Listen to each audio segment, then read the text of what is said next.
Okay, Travis Wayne Goodsell, Part 2 of Last Days Messiah, the Tanakh. So, first video I showed you the symbolism designed in the Torah of how you have brother conflicts, and one brother usurps authority from the other brother, and then down the road you have a descendant who rises up to take over as the birthright blessing child. And so this pattern is also followed in the Tanakh, but in the Tanakh we also have scriptures that directly talk about the last days Messiah, and we'll do those first before we do the symbolisms from the stories. Okay, the first one is Isaiah chapter 9.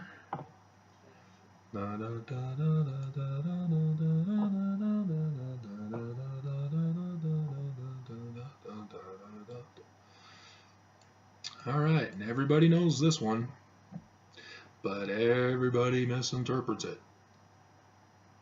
And Jews, even they misinterpret it, because as far as they can figure, it's just referring to a child born in Isaiah's day, and he's just,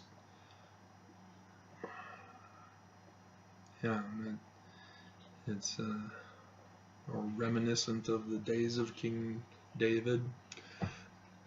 But this is actually talking about the last days Messiah, and it fits the pattern that I showed you from the last video. Verse 6 of chapter 9 of Isaiah. For unto us a child is born, unto us a son is given, and the government shall be upon his shoulder. So he's the government leader. And his name shall be called Wonderful, Counselor, the Mighty God, the Everlasting Father, the Prince of Peace. Great song. Of the increase of his government and peace, Salem, there shall be no end, upon the throne of David, and upon his kingdom, to order it and to establish it with judgment and with justice from henceforth even forever. The zeal of the Lord of hosts will perform this. Alright, so Christians believe that's Jesus, and it would seem that might be the case, because Jesus is born as a baby, immaculately conceived, they claim, even though that can't be the case. And there's some other indications which I'll get to in the Christian chapter, Christian part.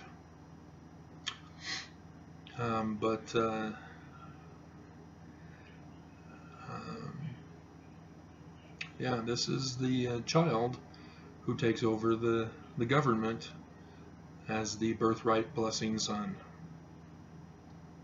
And Jesus did not do that. He was the murdered brother in the whole scheme of things.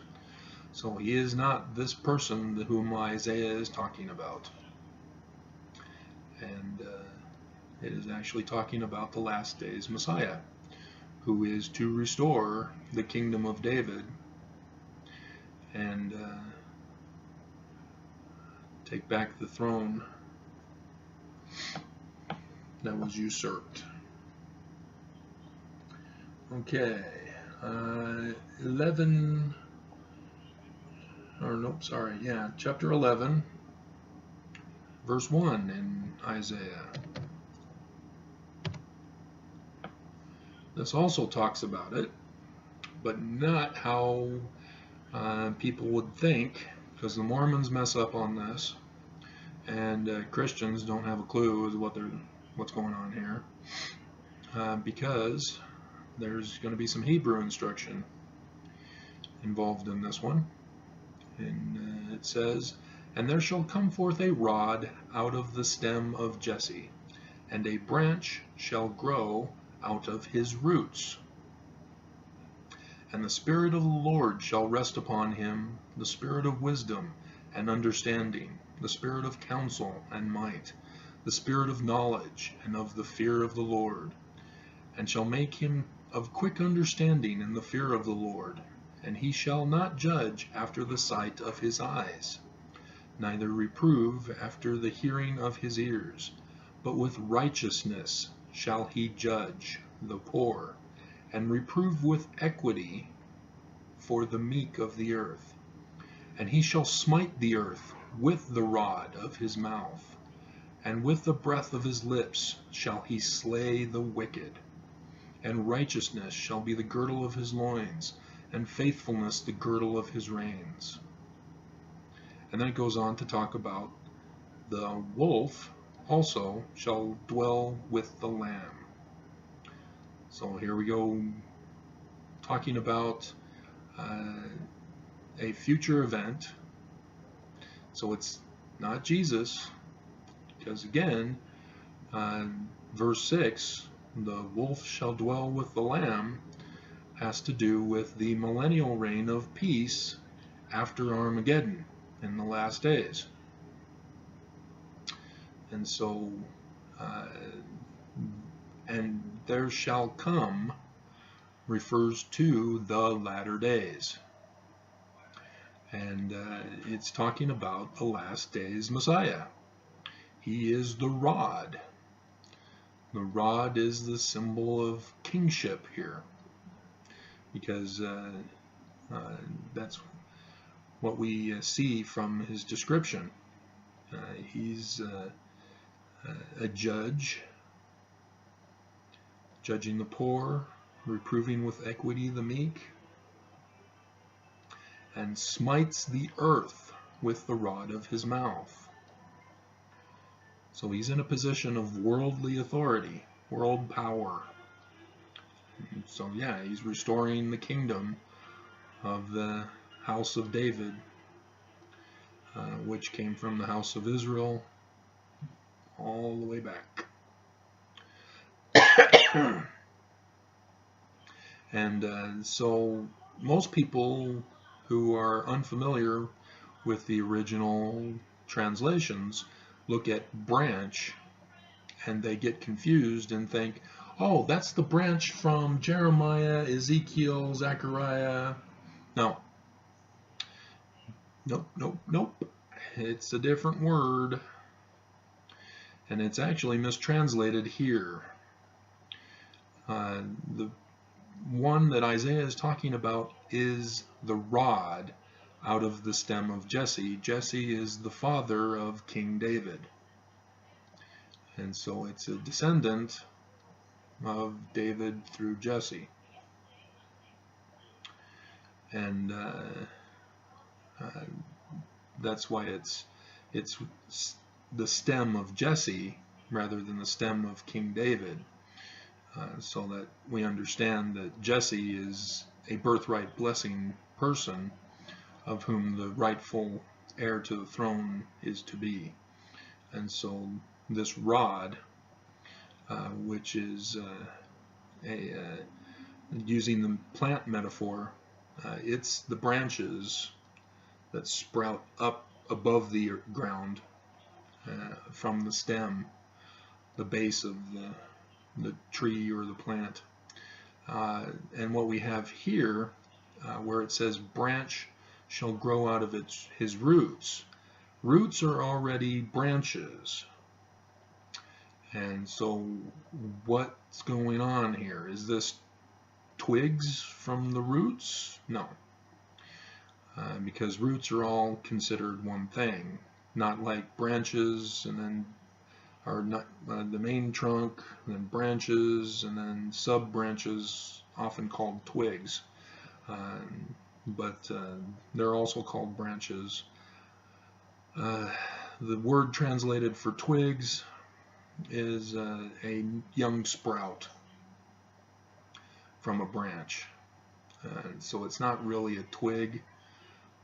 It's just a new branch that's brand new sprouting from a branch. So branches are all twigs. So the Strong's Concordance has got that incorrect. But what then is the branch? Well, the Hebrew says it's fruit, and fruit shall grow out of his roots. So it's the rod that is being referred to here. And he is the King of Kings in the latter days, and it's not Jesus. He's the last days Messiah, and he shall have fruit, meaning he'll have these excellent qualities about him. Spirit of the Lord shall rest upon him, spirit of wisdom, spirit of understanding, spirit of counsel, spirit of might, spirit of knowledge, fear of the Lord, quick of understanding in the fear of the Lord, judges not by the outward appearance, reproves after the hearing of his ears. Righteousness is his guide for judging the poor and reproving with equity for the meek of the earth, and has the power to smite the earth with the rod of his mouth. So he's going to expose corruption, and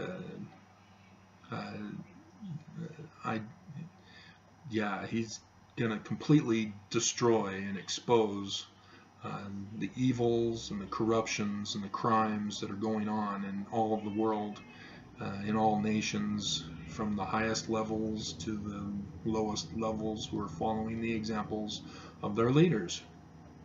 So just like with Trump, exposing Trump.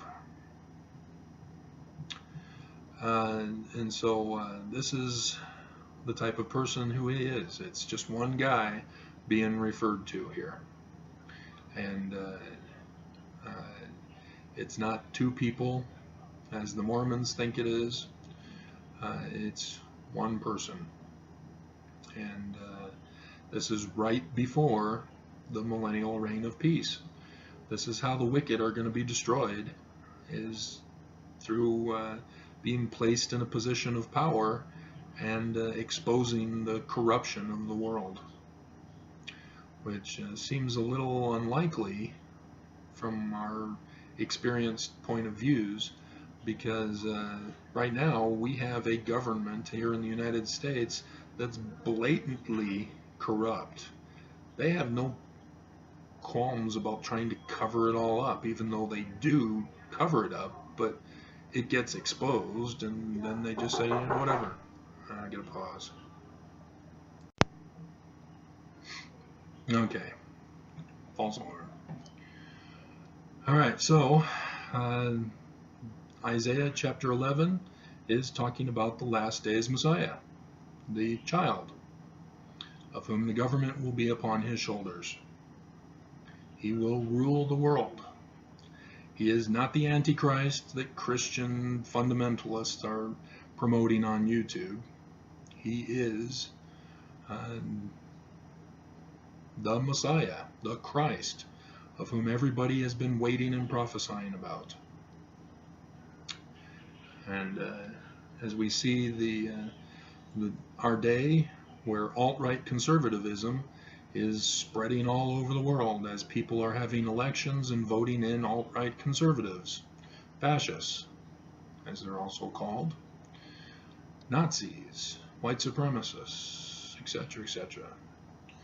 All over the world, they're being put into positions of power, and we are being taken over, and it's not a good thing. Okay, so that's Isaiah for you. Now Jeremiah. And it's interesting when you look at the context, but that's a theological discussion. We're focusing specifically on the last days Messiah. So there is much, much more to talk about. So please don't comment saying, well, you know that Isaiah was in the 700s and right before the capture of the northern kingdom, and so please. This was my field of study. We're just focusing on the last days Messiah. I know all about the other stuff, and I know more than what you think I know, and no more than you do. Okay, Jeremiah chapter 23, and it's for Ezekiel. Okay, so this is the whole thing here. And Jeremiah is the author of this, and he starts talking about woe unto the pastors that destroy and scatter the sheep of my pasture, saith the Lord. He's not talking about actual sheep. He's talking about people. And the pastors are the leaders of the people. And they're religious rather than government. And he's chastising his pastors in his day right before, as Babylon is making their 2 campaigns to destroy Jerusalem. Let's see.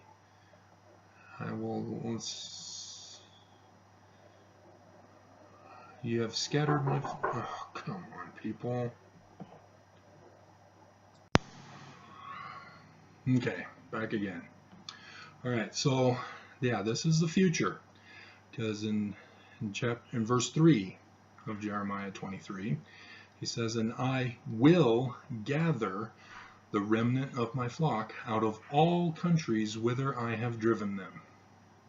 That's why missionaries have all been going around the world trying to gather people in, but they are not authorized. They aren't the Lord's church. And so this is all about the last days Messiah who's going to do it. And here we are in verse 5. Sure enough. Behold, the days come, saith the Lord. Remember, this is Jeremiah. King David has already come and gone. The days come, saith the Lord, that I will raise unto David a righteous branch. This is a branch, or twig, either way. And a king shall reign and prosper, and shall execute judgment and justice in the earth. Okay, here he is, the last days Messiah. It is not Jesus. Jesus did not reign as king. That's why you know this is not Jesus. So Christians, Mormons, sorry, ain't him. Jesus was murdered. He did not become king. He may be king up in heaven, but on earth that's not the case. This is a person here on earth. In the earth, as it says at the end of the sentence. In the earth. So it's not Jesus. And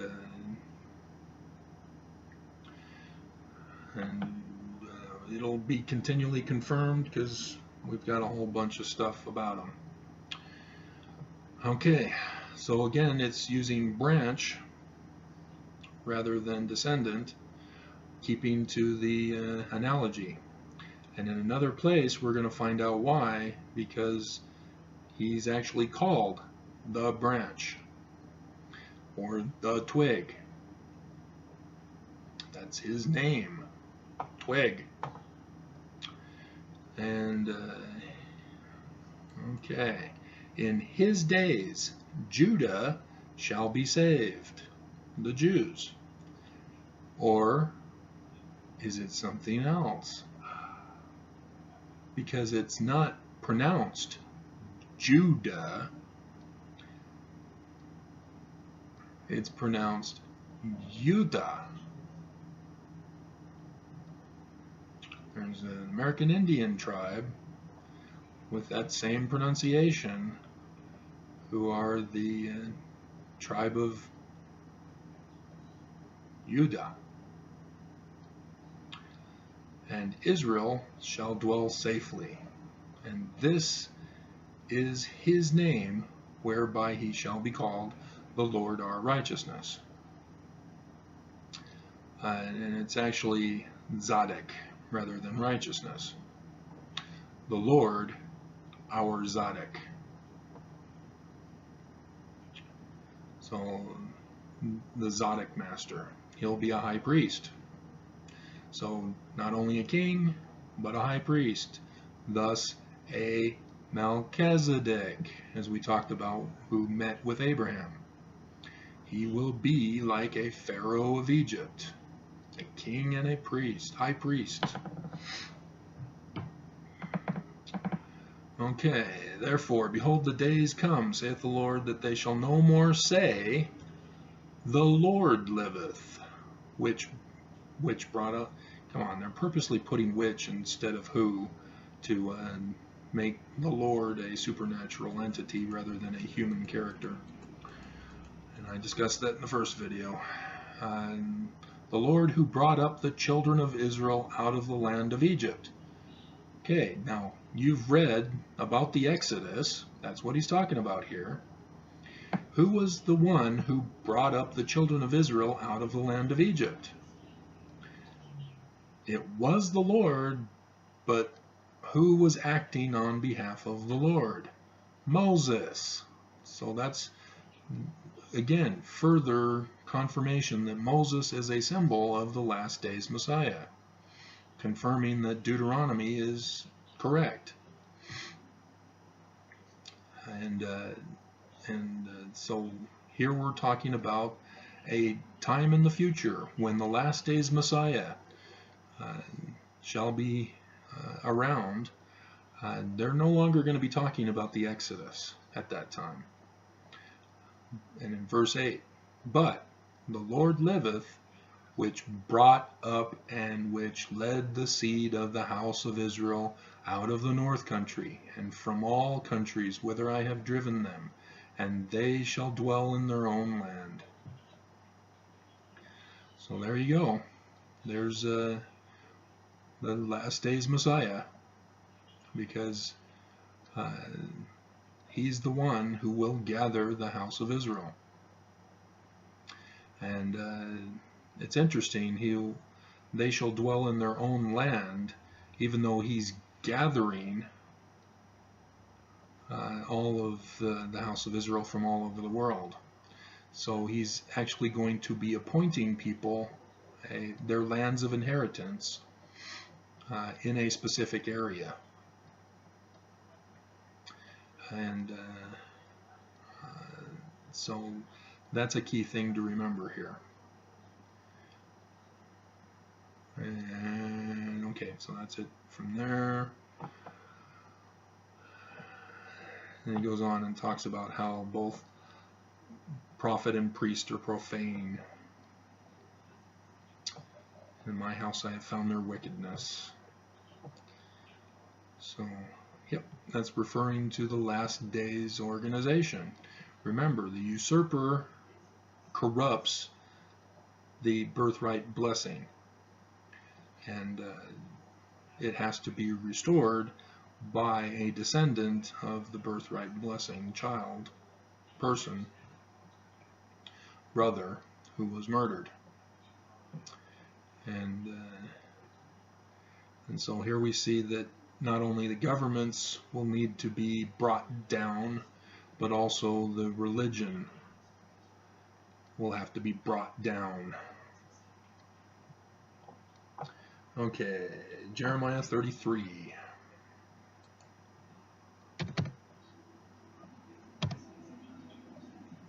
And I have verse 15.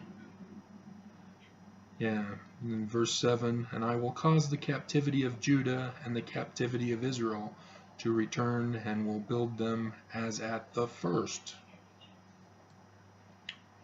I will cleanse them from all iniquity.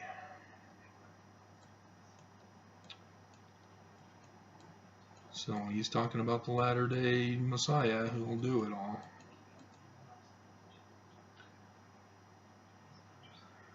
Captivity of the land as at the first. And the desolate places, the cities of the mountains, and the cities of the vale, the cities of the south, and in Benjamin and Jerusalem. Tell everybody the news. Behold, the days come, verse 14, that I, the Lord, will perform that good thing which I have promised unto the house of Israel and to the house of Judah, which we just read. In those days, the last days, at that time will I cause the branch of righteousness to grow up unto David, and he shall execute judgment and justice in the land. Last days Messiah, the Zadok branch, the king and high priest over everybody, the Melchizedek. In those days shall Judah be saved, Judah, and Jerusalem shall dwell safely, and this is the name wherewith he shall be called, Zadok Yahweh. I think it's Yahweh, because Lord capitalizes oftentimes Yahweh. So we'll check Blue Letter Bible for 33:16.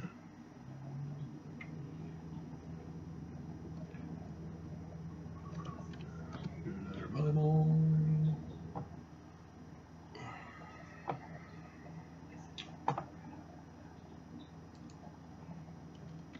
Jeremiah 33:16. Okay. And switch it to Westminster Leningrad Codex. And Zadok. Yep, Yahweh. So it is the high priest,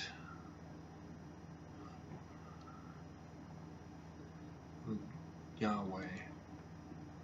And it might seem strange to some people when it has Yahweh as the name of this last day's Messiah, because the Jews believe Yahweh is their God and that the Messiah is somebody else. But it clearly says it in the Hebrew text, Yahweh of high priest, righteousness.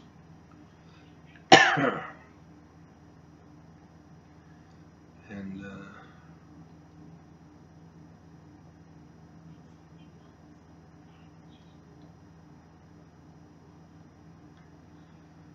okay, David shall never want a man to sit upon the throne of the house of Israel, neither shall the priests, the Levites, want a man for burnt offerings. Okay, so that's good for now on that one. So you see in the pattern here, the Tanakh is talking about the last days Messiah. It is not Jesus. Jesus failed to accomplish what Christians and Mormons believe that he had done. So he's of a different mission. All right, now we go to Ezekiel.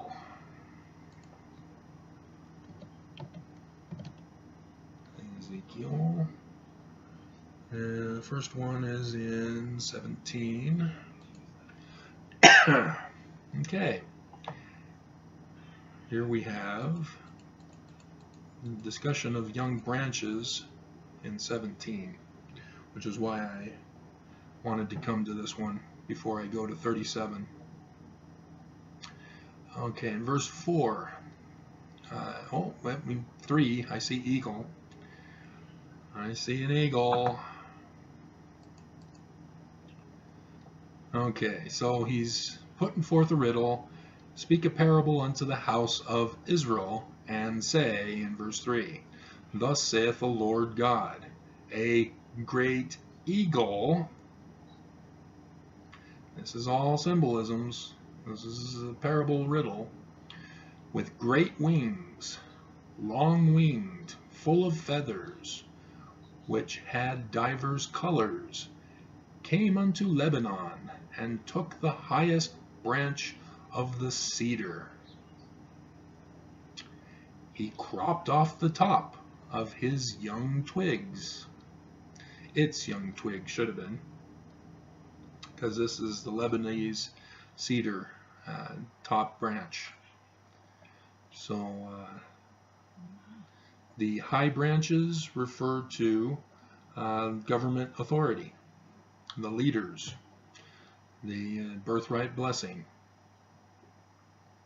and the cedar of Lebanon is being used here because those were the great trees of which everybody coveted to build with. And this eagle took from the Lebanese cedar government branches young twigs, or little sprouting branches from the branches of the highest part of the cedar tree, and carried it into a land of traffic. He set it in a city of merchants. Ooh, this is describing who the last days Messiah is, because it's in a different land from Lebanon, which is north of Israel, and it's a completely different land. And an eagle is doing this. So a country represented by an eagle. Wink, wink. And a land of traffic, city of merchants. He also took of the seed of that land, and he planted it in a fruitful field. He placed it by great waters, and set it as a willow tree. So there are great waters where he grew up in, and there he grew up. And it grew and became a spreading vine of low stature. So even though he was from the high branches of the Lebanese cedar, in the new land where he was planted in a place of great waters, he was low of stature. He was not a government leader. He was not a religious leader. Just a regular guy. And branches turned toward him, and the roots thereof were under him. So it became a vine, and brought forth branches, and shot forth sprigs. And so there's the fruit from his roots that Isaiah talks of. There was also another great eagle, and her branches, this is a female, and also in great waters in the same location. Shall it prosper, saith the Lord. Okay, so it's going to be in a place where it is represented by an eagle. It will not be, he will not be a government leader or a religious leader. He will be a regular, common citizen of this land, represented by an eagle. Okay, and then 22 also has some more confirmations of the young twig. Interesting that they're using twig. It's part of the branch. It is a different word than branch, but it's to indicate the young shoot branch, not a fully developed branch. And yeah, it's just a repeat. Thus saith the Lord God, I will also take of this the highest branch of the high cedar, and will set it up. I will crop off from the top of his young twigs a tender one, and will plant it upon a high mountain and eminent. So there are great waters on this land, represented by an eagle, and there's a high mountain. In the mountain of the height of Israel will I plant it, and it shall bring forth boughs and bear fruit, just like Isaiah said, and will be a good cedar, and under it shall dwell all fowl of every wing, in the shadow of the branches thereof shall they dwell. There's his government authority. There's his leadership authority. So even though he wasn't born a government leader or a religious leader, he will become one. And all the trees of the field shall know that I, the Lord, have brought down the high tree. Government, religion collapse. Have exalted the low tree, the last day's Messiah, and have dried up the green tree, and have made the dry tree to flourish. I, the Lord, have spoken and have done it. He's talking as if he's already done it. That's prophecy for you. It messes up the verb tenses. Okay, sorry about that. I stopped the video.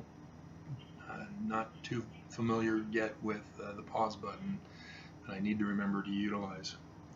So to sum up what we're learning about the last days Messiah from Ezekiel 17.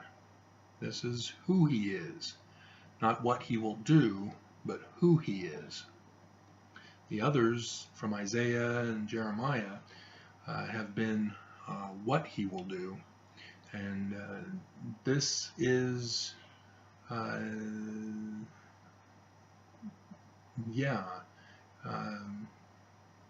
as far as a direct indication, there are other indications from symbolisms from stories, but this is direct scripture about who he is rather than what he will do in the future. So let's sum it up. He'll be born and raised in a country symbolized by an eagle, which will be a land as the center of trade for the whole world. He will be a descendant of kings, but he will be low of stature.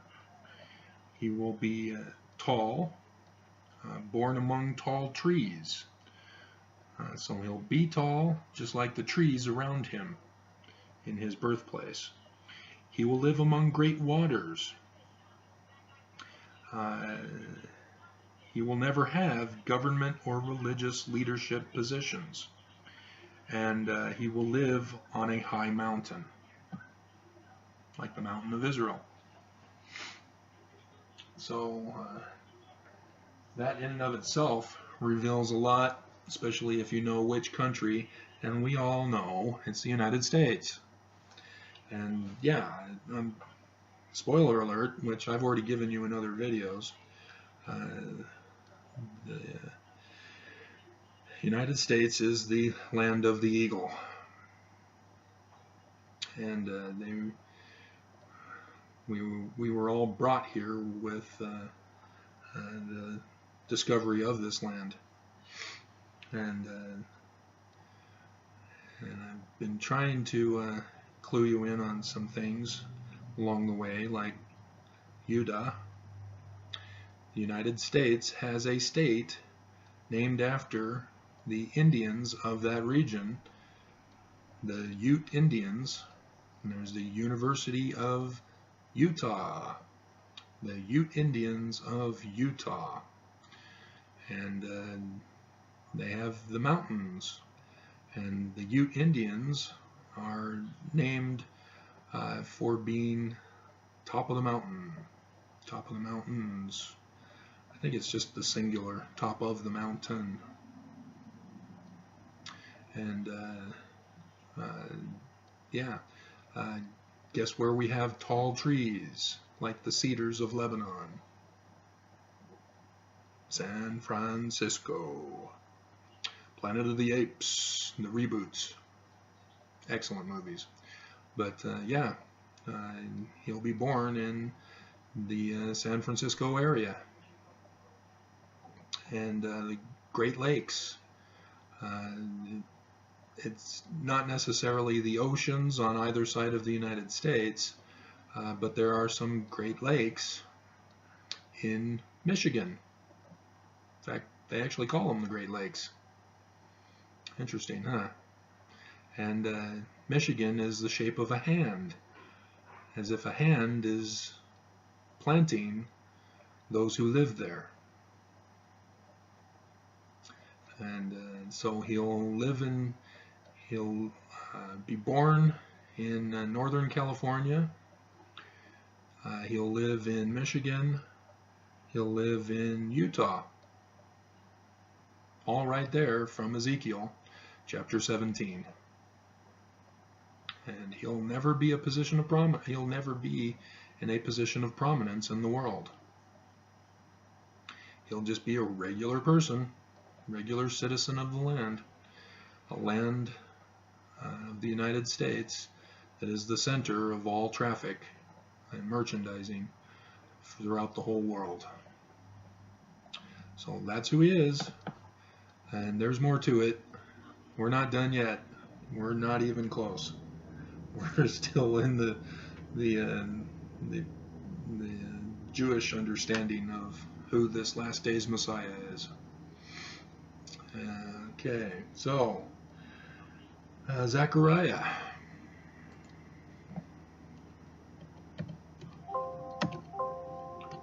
Okay, Zechariah. And we start with chapter 3. And scroll down. Okay. Yes.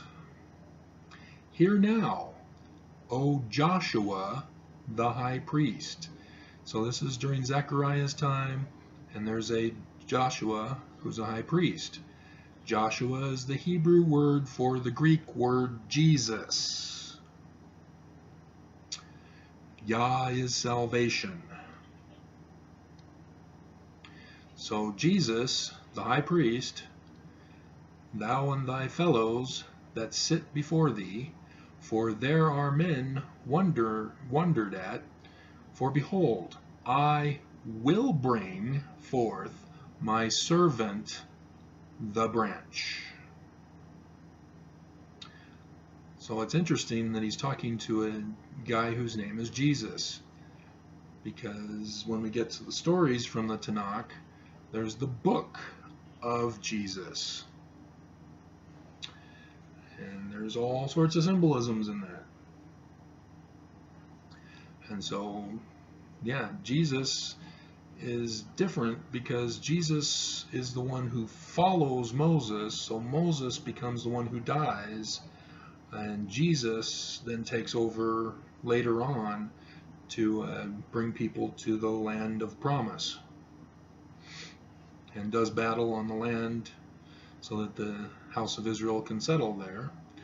And yeah, so there's a little bit of a switch, sort of, until we get to another passage that's coming up in a future video.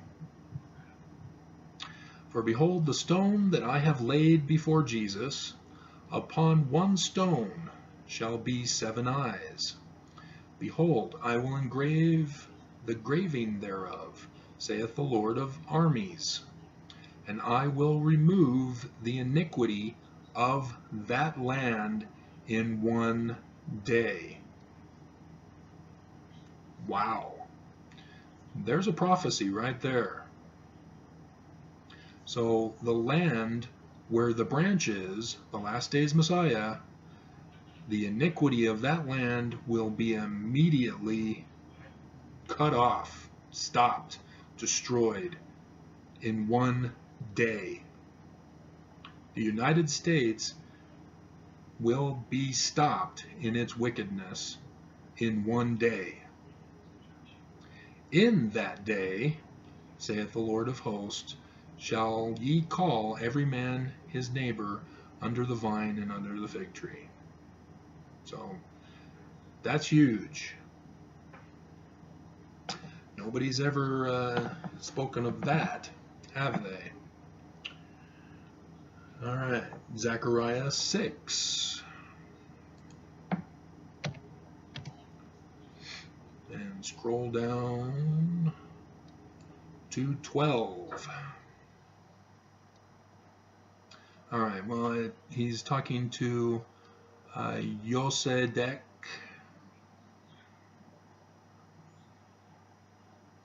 Oh, it's still, let's see. Let me, okay, go into the house of Josiah, the son of Zephaniah, then take silver and gold and make crowns and set upon them the head of Joshua, the son of Yosedek, the high priest, and speak unto him, saying, Thus saith the Lord, or thus speaketh the Lord of armies, saying, Behold, the man whose name is the branch, twig, and he shall grow up out of his place, and he shall build the temple of the Lord. So he'll not only rule the world as king, he will also be the high priest over the whole world, the Melchizedek, the great king, the great high priest. He will gather the whole house of Israel to the United States. He will build the temple of the Lord in the United States, not Jerusalem.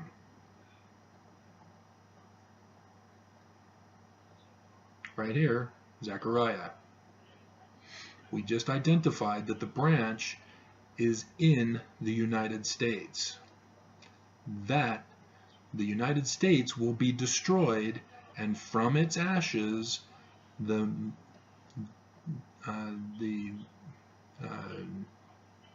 last days Messiah will then rise up and will establish a new government and a new religion, and rule as king, and establish a temple of the Lord. And he shall build the temple of the Lord, and he shall bear the glory, and shall sit and rule upon his throne. So the temple will be his throne, just like it was anciently. And he shall be a priest upon his throne. He builds a temple, he has to have religious authority to do so. He is a high priest. And the council of peace shall be between them both. Okay. And everybody's going to come to the temple and hear and obey the voice of the Lord your God through him who sits on the throne. Okay, more fun stuff. Okay, now chapter 9 in Zechariah still.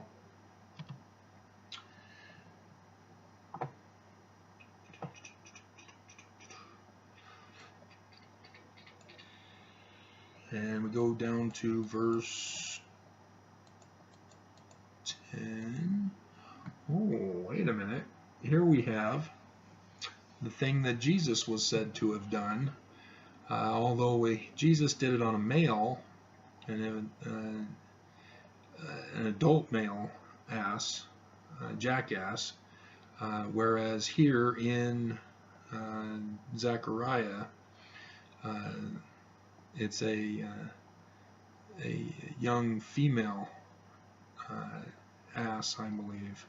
I could be mixing up the gender from the scriptures, but one is female, one is male. So the person who is trying to use this to reference Jesus as having followed prophecy sort of slipped up. So 9, rejoice greatly, O daughter of Zion. Shout, O daughter of Jerusalem. Behold, thy king cometh unto thee. He is just, and having salvation. Yah is salvation, Jesus.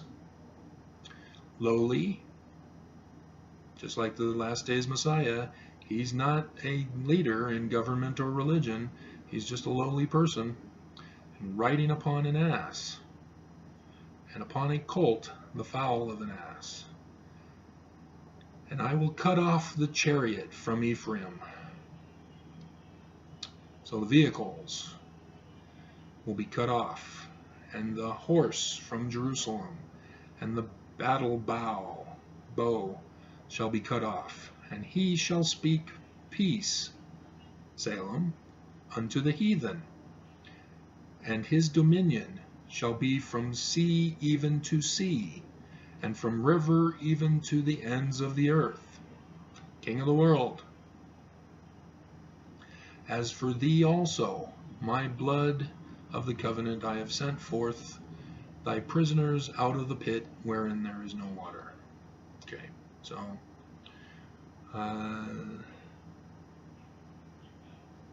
that's Zechariah 9:10. So there we see what else is going to happen. And so this destruction will destroy cars, so that transportation will be difficult to make. So this is a earth rendering event that'll happen in one day. All right, Daniel, chapter 9. Can't go without talking about Daniel now, can we? Because he talks about the latter days.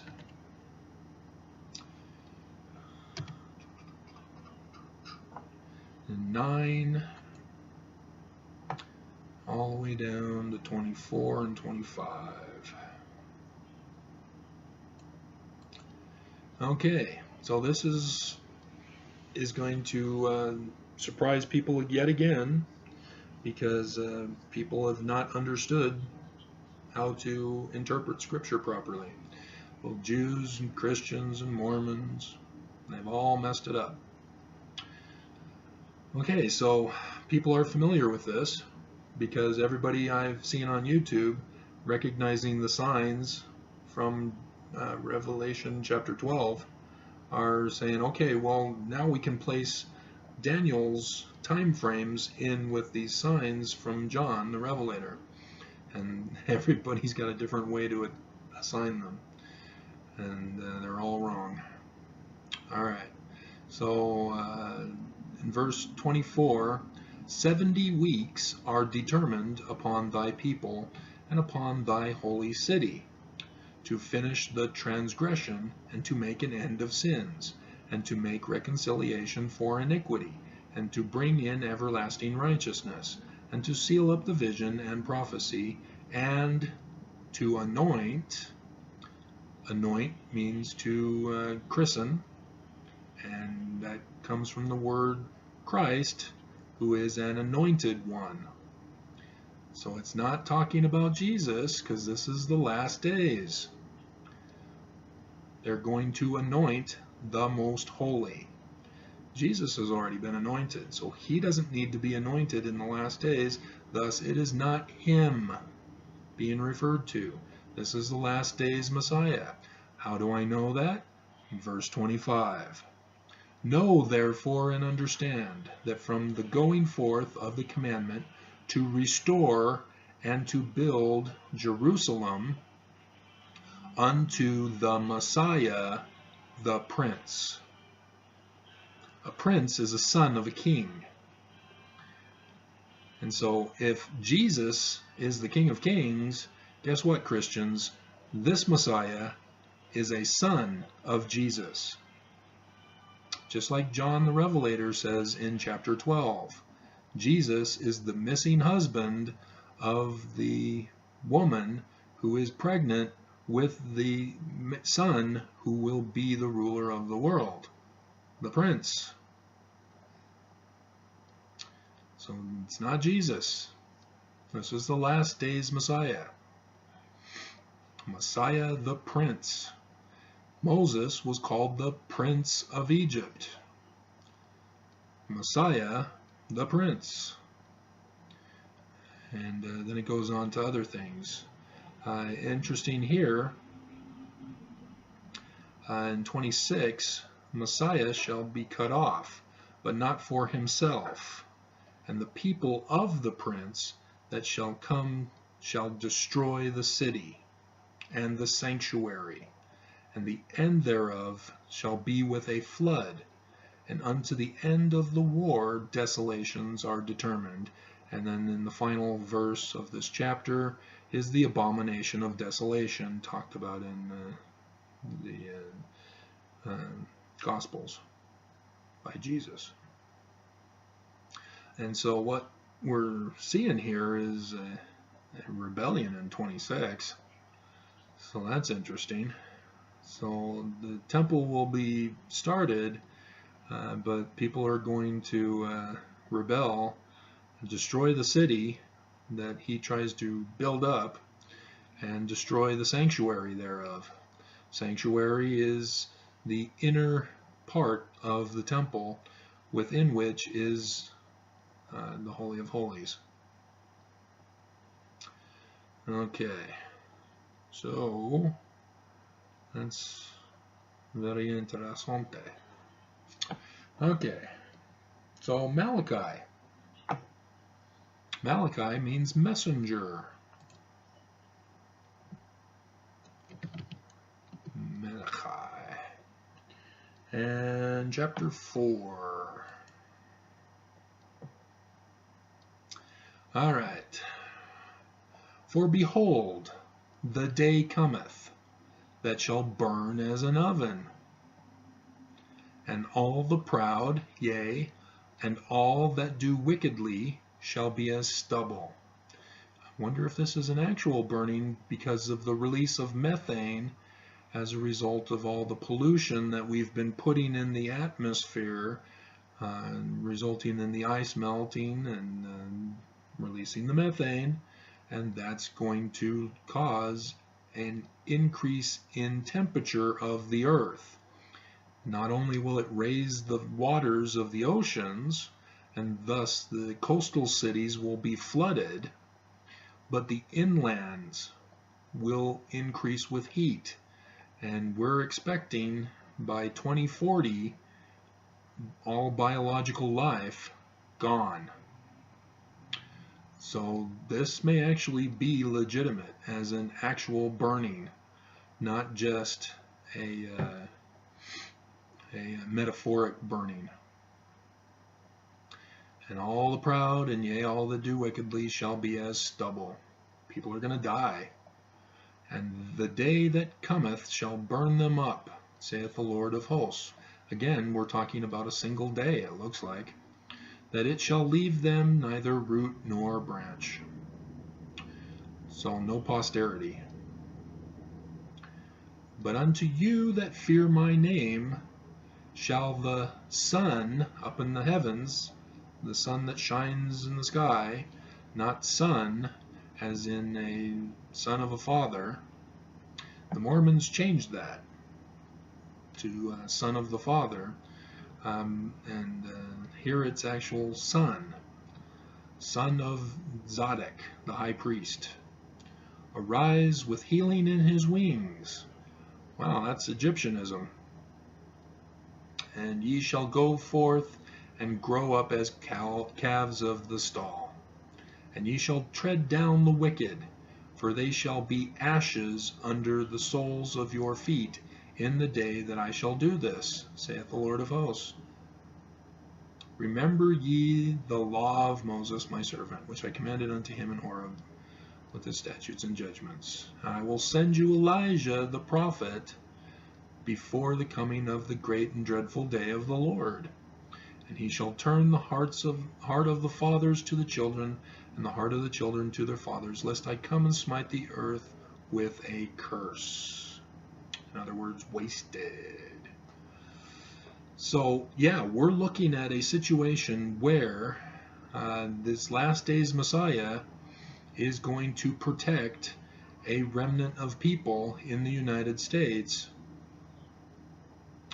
And they will emerge after the wicked are burned in this one day, and will walk over their ashes to rebuild the United States with a new government, a new religion. And this is an interesting thing because of Elijah that's spoken of here. Jews believe that Elijah will come as a spirit, and I'll get to that when I talk about Jewish traditions. It has to do with the Passover, which is connected with the Exodus. So we'll keep a tab on that.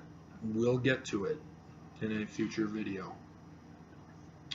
And okay, so that is the end of the scriptures directly talking about the last days Messiah. And next we'll get into the symbolisms from stories.